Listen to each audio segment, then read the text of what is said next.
15 soalan. Okey. Jadi kita terus tengok soalan yang pertama. Antara berikut yang manakah integer positif? So bila soalan nak integer positif, kamu kena tahu dulu apa maksud integer. Okay.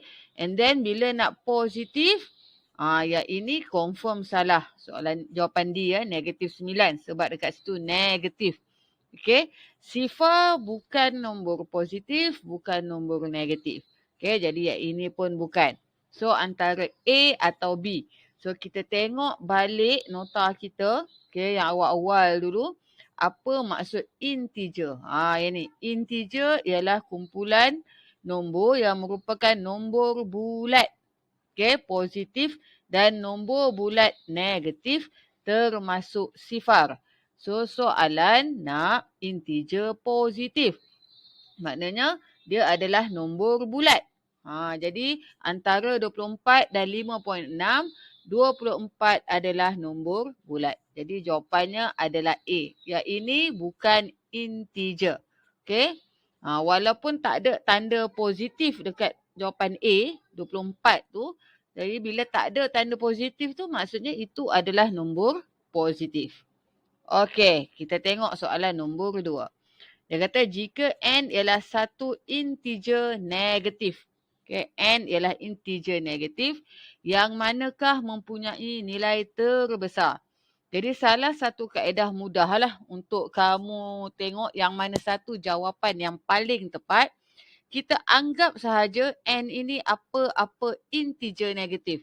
Contoh, katalah cikgu suka nombor 2. So cikgu ambil lah n itu adalah negatif 2. Okay, so kita testing. Kalau jawapan A, 4 tambah negatif 2. Okay, n tu cikgu ganti dengan negatif 2. Dapat berapa? Kalau 4 kali n, 4 darab dengan n negatif 2. Sekejap lagi kita tekan kalkulator. 4 tolak n. So, 4 tolak n kita negatif 2. 4 bahagi n. 4 bahagi n negatif 2. Sebab soalan objektif. Jadi kamu boleh terus guna kalkulator. Contoh. Okay. Jawapan A. Tadi pilihan jawapan A. 4 tambah negatif 2. So 4 tambah kurungan negatif 2. Tutup kurungan. So jawapannya adalah 2. Okay. Kalau jawapan kita adalah B, kita test pula B. Sekejap lagi kita tengok yang mana paling besar. So, 4 tolak kurungan negatif. Negatif tekan button yang ni 2.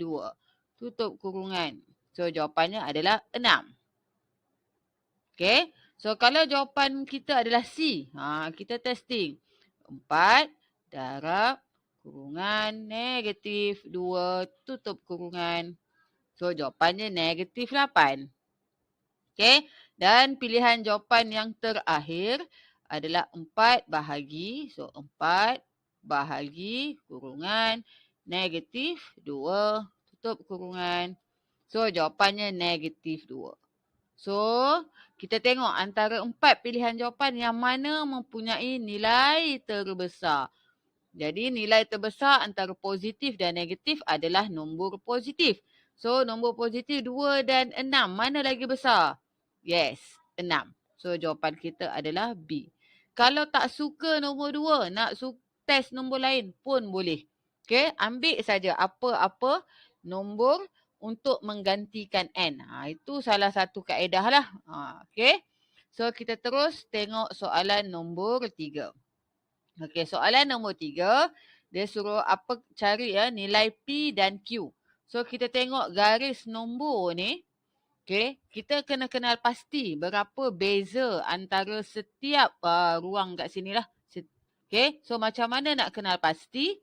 Kamu tengok yang ada 2 nombor berturut ni. Negatif 8 dan 4. So, berapa beza antara negatif 8 dan 4?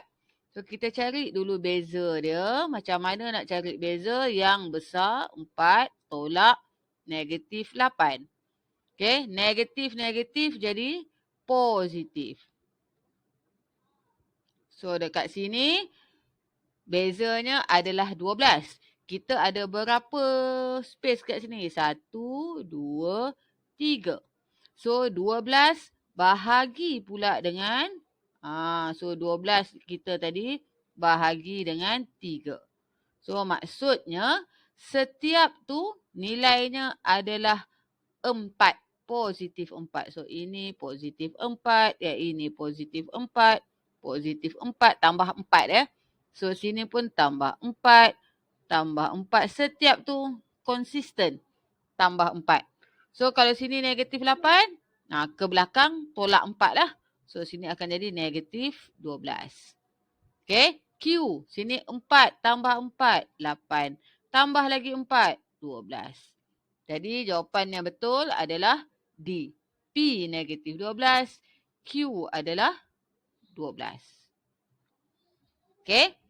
Itu untuk soalan nombor 3. Okay. Kita tengok soalan nombor 4. Okay. Pilih pengiraan yang sesuai berdasarkan gambar. So kita tengok anak panah ni. Kamu tengok anak panah dia ke sini. Maksudnya operasinya ke belakang. Bermula dari ini dia punya titik mula. Ini akhir dia. Anak panah dia jatuh di situ. So dia mula dengan negatif 1. Jadi kalau kamu tengok pilihan jawapan tu pun dah nampak dah yang mana satu betul. Kalau kat sini positif 3. Maknanya sini sepatutnya nombor 3. Positif 1. Sini nombor 1. Ni. So ini negatif 1. Jadi jawapannya adalah C. Okay. Terus saja tambah negatif 3. Kenapa tambah negatif 3? Sebab dia ke belakang. 1, 2, 3. Last dia negatif 4. Okay. So jawapannya adalah C. Okay. Untuk soalan nombor 5. Cikgu tunjuk cara manual and then cikgu tunjuk juga kalkulator. Sebab soalan ni boleh terus guna kalkulator disebabkan dia adalah soalan objektif atau aneka pilihan. So negatif 12 tambah negatif 5. Okay. Tambah tolak. Bertembung tanda tu. So kita kena apa jadi dekat situ tambah tolak bertembung. Berbeza tanda jadi tolak 5.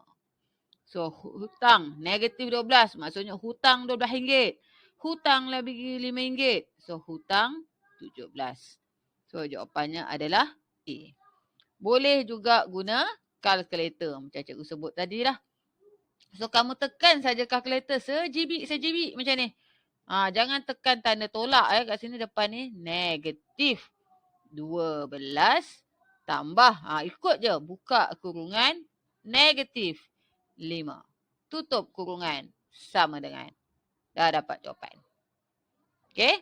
So untuk soalan nombor 5 jawapannya adalah A. Okay. Kita tengok soalan nombor 6. Okey, antara berikut pecahan manakah yang paling besar? Okey, sebenarnya untuk soalan nombor 6, bila melibatkan pecahan, kalaulah soalan ini bukan soalan objektif, okey, kamu kena samakan penyebut. Penyebut tu apa dia? Ni yang bawah ni. Bawah ni semua nama dia adalah penyebut. Bila pecahan, penyebut kena sama, baru kita boleh bandingkan. Tapi sebab soalan ni objektif. So kita gunakanlah kalkulator ni. Macam mana nak guna? Tukar jadi bentuk perpuluhan. Okay, contoh A ni 7/10. Macam mana nak tekan 7/10? 7/10. Okay, tekan sama dengan. Dia keluar macam ni. Tekan butang pecahan. Dia tukar jadi 0.7. Okay, kita tengok B. B tu 2/5. So 2/5. Tekan sama dengan. Tekan butang pecahan. 0.4. Okay. So C kan senang. Kalau perpuluhan, kamu lebih mudah untuk buat perbandingan. Okay, 3/8. 3. Kalau tak mau tekan per tu maksudnya bahagi. Pecahan tu operasi bahagi. So 3/8. Sama dengan 0.375. Okay. Last one, pilihan jawapan kita adalah D. 1/2. So, kamu tekan 1 per tu maksudnya bahagi 2. Sama dengan 0.5. Okay? So, dekat sini kamu boleh tengok antara nombor perpuluhan yang ada ni yang mana paling besar. Sah lah 0.7. So, jawapannya adalah A. Okay? So, lebih mudah macam tu lah. Okay? Sama juga macam soalan nombor 7. Okay? Soalan nombor 7 disebabkan dia adalah soalan pilihan, aneka pilihan, objektif. Jadi, bila pecahan, cikgu galakkan kamu tukar jadi perpuluhan. Okay? Lebih mudah untuk kamu selesaikan. Okay? Sebab ada kalkulator. Jadi, dia kata, apabila nombor-nombor ni, kalau tengok atas yang sama, pengangka yang sama, sepatutnya penyebut yang sama baru boleh banding. So, nak senang, kita guna kalkulator. Disusun ikut tertib menaik. Okay? So, kita tukar setiap pecahan itu kepada bentuk perpuluhan. So, negatif. Negatif tu tak payah. 3/5. So, cikgu tekan 3/5. So, sini negatif. Dia 0.6 kan? So, sini negatif 0.6. Okey, nombor yang kedua. 3/8 ni sama macam kat atas. Negatif 0.375. Okey. Next, negatif 3/4. Okey, tekan kalkulator. 3/4. So, dapat 0.75. Sana. Okey, next. Negatif 3/10. Okey, 3/10. Okey, dapat 0.3. Negatif 0.3. Dan yang terakhir, 3/7. 3/7. Jawapan macam ni tak apa. Kita ambil sikit je. Ambil 4 tempat perpuluhan. 4,286. So, negatif 0.4286. Okay. Sekarang ni kita susun berdasarkan nombor perpuluhan yang ada. Bila nak tertib menaik. Okay. Menaik ni maksudnya dari kecil ke besar. Okay. Dari nombor yang kecil ke besar. Bila nombor negatif, lagi besar ni nombor dia, lagi kecil. Apa pula cakap tu lagi besar, lagi kecil. Maksudnya, kamu tengok sini, ni 0.6, 0.3, 7, ni 0.3, 0.7. Kalau tengok nombor yang ada ni, kita akan nampak 0.75 ni yang paling besar. Okay? Sebab nilai dia 0.7. Okay? Tapi disebabkan dia nombor negatif, maka dia adalah paling kecil. Dia terbalik. Okay? Dia terbalik. So, ini adalah nombor 1. Yang mana nombor 2? Yang ini nombor 2. Nombor 3. Nombor 3 ni 3, ni 3. So, ini adalah nombor 3. Nombor 4. 3, 7. Ni 3. Belakang ni tak ada nombor. Maksudnya sifar. 3 sifar. So, ini adalah nombor 4. Dan inilah yang paling besar. Soalan nak yang keempat. So, nak yang keempat, jawapannya adalah C. Negatif 3/8. Okay? Next. Kita tengok soalan nombor 8. Okey, rajah menunjukkan pecahan yang disusun dalam tertib menaik. Okey, sepatutnya memang kita kena samakan penyebut. Tapi macam cikgu sebut tadi, bila soalan ni adalah soalan objektif, kita gunakanlah kemudahan yang ada. Apa kemudahan yang ada tu? Okey, kemudahan yang ada itu adalah kalkulator. So, kalau kita tekan kalkulator, negatif 2/3. Okay. So, 2/3. So, jawapan dia kat sini negatif 0.6666. Tak apalah, kita ambil 4 je tempat perpuluhan. So, tengah-tengah ni tak tahu berapa. Okay. Yang kedua, yang terakhir tu negatif 1/4. So, 1/4. Nah, 0.25. So, sini negatif 0.25. Soalan suruh cari X. So kita cuba jaya lah. Itulah kaedah yang paling mudah untuk soalan objektif. Kita cuba jawapan A. Kalau kita letak X tu 3, so negatif 3/6, apa jadi? Apa jadi? So 3 bahagi 6. So dapat 0.5. So dekat sini adalah negatif 0.5. Adakah dah ikut susunan menaik? 6, 5, 2. So inilah jawapannya. Okey, katalah cikgu ya ke? Kita test. Katalah kita test jawapan kita adalah B. 4/6. Okey, contoh. So negatif 4/6. Cikgu pun tekanlah kalkulator. 4/6. 4 bahagi 6. Dapat sama macam negatif 2/3. Memanglah sama kalau kita kecilkan. Dapat negatif 2/3. Jadi dia tak jadi tertib menaik dah. Kita testing 5/6. Okey, 5 bahagi 6. Dapat 0.8. Ini 6. Ini 8. 6, 8, 2. Dia turun naik. Tak boleh. Soalan nak tertib menaik. So jawapannya adalah Y. Okay. Guna kalkulator. Tu sebab cikgu kata kalkulator ni kena ada. Amat-amat membantu untuk soalan objektif. Subjektif pun membantu untuk kamu dapatkan jawapan. Okey, soalan nombor 9. Yang manakah benar? Okey, first kamu kena tahu maksud simbol ni. Simbol macam ini maksudnya besar. Okey, lebih besar. Okey, dia tenganga sebelah sana. Kalau simbol yang ini, dia kuncup kat sini lebih kecil. Atau satu lagi kaedah yang cikgu guna. Okey, ni B macam ni. Cikgu letak tiang kat sini.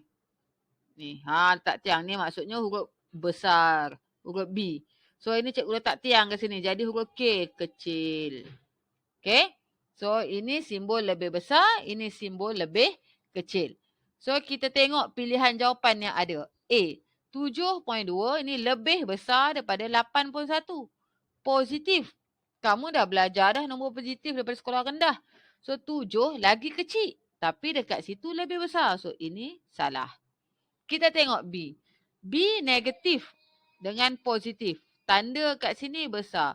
Bila dia satu negatif, satu positif, nombor negatif lebih kecil. So yang ini lagi pun salah. C. Negatif positif. Simbol kecil. So inilah jawapannya. Kalau D. Dua-dua negatif. Tapi yang ini nombor 3, yang ini 4. So sepatutnya lebih besar. Okay. So jawapan yang sebenarnya adalah C. Okey, kita tengok soalan nombor 10. Cari hasil tambah nombor perpuluhan terbesar, dia nak tambah. Terbesar yang mana paling besar?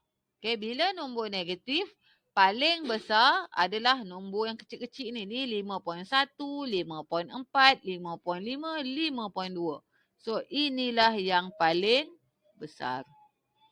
Dan nombor perpuluhan terkecil. Mana paling kecil? Yes, yang inilah paling kecil. Soalan nak tambah. So, negatif 5.1. Sifar tambah negatif 5.5. Okay. So, tekanlah kalkulator. Okay. Tekan je kalkulator. Negatif 5.1. Sifar tambah negatif 5.5. Tutup kurungan. Dapatlah jawapan dia negatif 10.6. So jawapannya adalah C. Okey. Kita tengok soalan nombor 11. Okey. Yang ini cikgu tak naklah tunjuk kaedah yang sebab nanti ada soalan subjektif. Okey, bahagian C. Yang itu cikgu tunjuk yang sepatutnya lah. Kamu kena guna hukum kuda batatul tu. Okay, so untuk objektif, cikgu terus tunjuk jawapan menggunakan kalkulator. Okay, nanti kita buat perbincangan di bahagian C. So, cara tekan kalkulator, jangan tekan tolak. ada kalkulator dia tak boleh baca. Itu technical punya lah. So negatif 3.7 tambah ikut sama. Kurungan 4.25 tambah 2.85 tutup kurungan kali 0.3. Terus keluar jawapan. Negatif 1.57. So jawapannya adalah A. Okay. Terus dapat. Okay. Soalan nombor 12. Okay. Nombor 12. Yang ini tak boleh guna kalkulator lah. Sebenarnya boleh. Sebenarnya boleh. Okay. Maksudnya guna kalkulator tu. Kamu cuba kira yang ni. Lepas tu test satu-satu. Yang mana jawapan dia sama. Cuma buang masa lah sikit. So first. Bila soalan melibatkan pecahan, tukar dia jadi pecahan tak wajar dulu. So yang ini macam mana nak tukar jadi pecahan tak wajar? Sekolah rendah belajar dah 1/5. Ni maksudnya 5 kali 1 tambah 1. So 5 kali 1, 5 tambah 1, 6. 6/5. So kalau kamu tengok pilihan jawapan yang ada, ni negatif 6/5. Yang A dan C confirm salah. Sebab depan dia 5/6. Okay. So next one. Sifar 0.25. Sifar 0.25 nak tukar pada pecahan. Tekan saja kalkulator. So sifar 0.25. Tak tukar pun cikgu. Tekan button pecahan. 1/4. So pilihan jawapan yang betul adalah B. Okay. Tu saja. Kan senang tu. Okay. Soalan nombor 13. Okay. Yang ini kita test. Dia bila sama dengan ni kamu tekan kalkulator yang ni dulu. Okay. Yang ni cikgu soalan objektif. Cikgu banyak tunjuk kaedah kalkulator lah.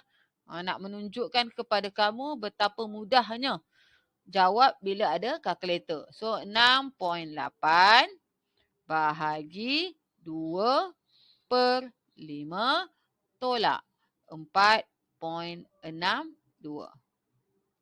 Okay, so jawapannya 12.38. Majoriti pelajar betul. Dia tekan yang ni 12.38. Lepas tu terus dia nampak sama macam ni. Dia bulat kayak ini. Salah ya. Okay, salah. Sebab apa salah? Tak boleh nak padam pula. Tak boleh nak padam. Cikgu kena padam lah. Okay. Kenapa salah? Sebab dekat tepi ni ada darab sifar pun sifar 1. So kalau ikut pilihan jawapan yang ada, yang B memang confirm salah sebab ada negatif.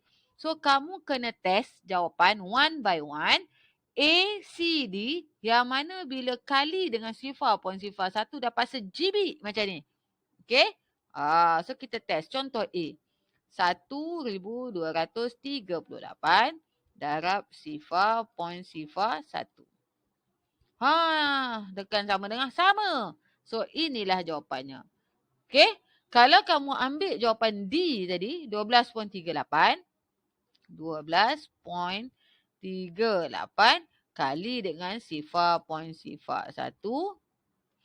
Jadi ini jawapan dia. Tak sama dekat sebelah ni. Tak sama dengan belah kiri. Belah kiri dan kanan mesti sama.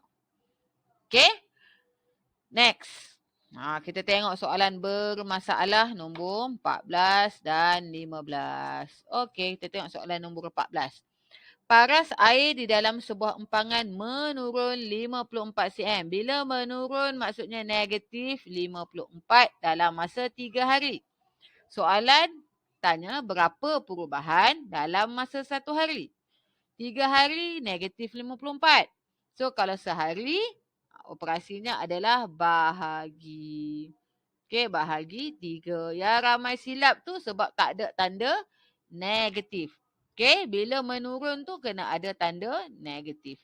So, jawapannya adalah negatif 54 bahagi 3. So, negatif 18 sentimeter. Okay.